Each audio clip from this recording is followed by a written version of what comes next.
और इस बीच खबर यह है कि आईआरजीसी की अमेरिका इजराइल को धमकी, दुश्मनों के सामने सरेंडर नहीं करेंगे, यह आईआरजीसी ने साफ कर दिया है। ईरानी मिसाइलें देंगी दुश्मन को जवाब।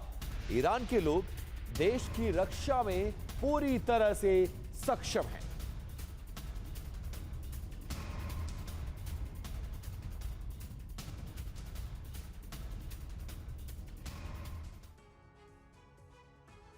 और आईआरजीसी ने यह साफ कर दिया है कि यह प्रण ले लिया है, हम किसी भी कीमत पर अमेरिका के सामने तो सरेंडर नहीं करेंगे। क्या डिटेल्स है जरा वो जानिए। ईरान और ईरानी पीछे नहीं हटेंगे, आईआरजीसी यह साफ कर चुका है, किसी के भी दबाव में हम नहीं आएंगे, ना उसके दबाव में झुकेंगे, हर तरह की चुनौती का सामना करेंगे, अंतिम सांस तक इस युद्ध को लड़ते रहेंगे और दुश्मनों के सामने सरेंडर नहीं करेंगे। ईरान की मिसाइलें करारा जवाब देंगी, ये चेतावनी अमेरिका के लिए आईआरजीसी के द्वारा जारी की गई है।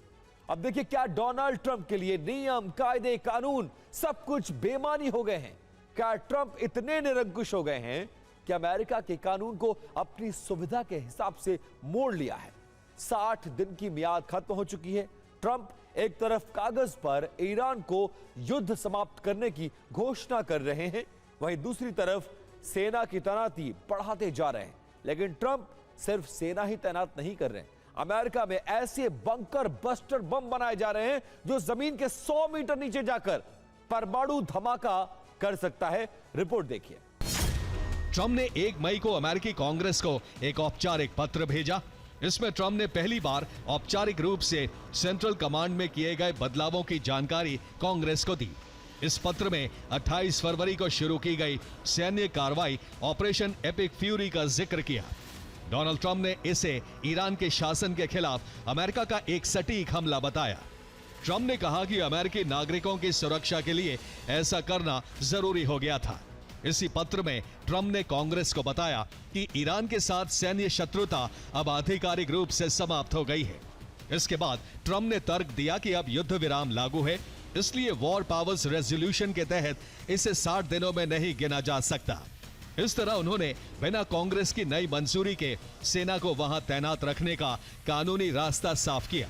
वॉर पावर्स एक्ट, जो अमेरिका में राष्ट्रपति की सैन्य शक्तियों को सीमित करने के लिए बनाया गया था, इस कानून का मूल उद्देश्य यह सुनिश्चित करना था कि कोई भी राष्ट्रपति बिना कांग्रेस की अनुमति के लंबे समय तक सैन्य कार्रवाई न चला सके। लेकिन ट्रंप ने अपने पत्र के जरिए संकेत दे दिया है कि जब शत्रुता ही समाप्त घोषित कर दी गई है तो इस कानून की समय सीमा भी अब लागू नहीं होती। और इस बीच खबर यह है कि ईरान के साथ एक बार फिर से युद्ध की आशंका बढ़ गई है।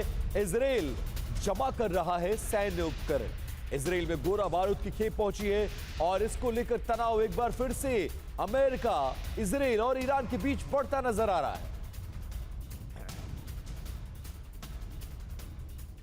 और ईरान से तनाव के बीच नेतन्याहू ने बुलाई है एक बड़ी बैठक। नेतन्याहू ने बुलाई सुरक्षा कैबिनेट की बैठक। मीटिंग में ईरान समेत कई मुद्दों पर चर्चा संभव है।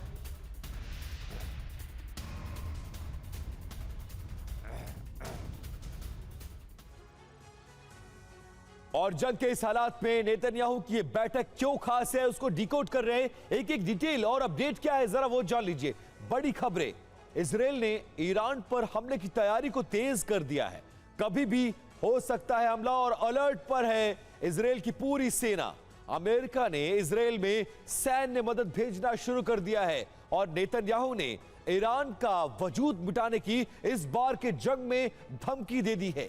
इजराइल को अमेरिका के ग्रीन सिग्नल का सिर्फ इंतजार है और उसके सहयोगी देशों ने भी अब इस बाबत तैयारी कर ली है।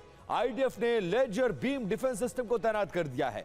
यूएई में इजराइल ने लेजर बीम सिस्टम को तैनात किया है। आयरन डोम को चलाने वाले सैनिक भी भेज दिए हैं। अब खतरा क्या बढ़ गया है जरा यह जानिए।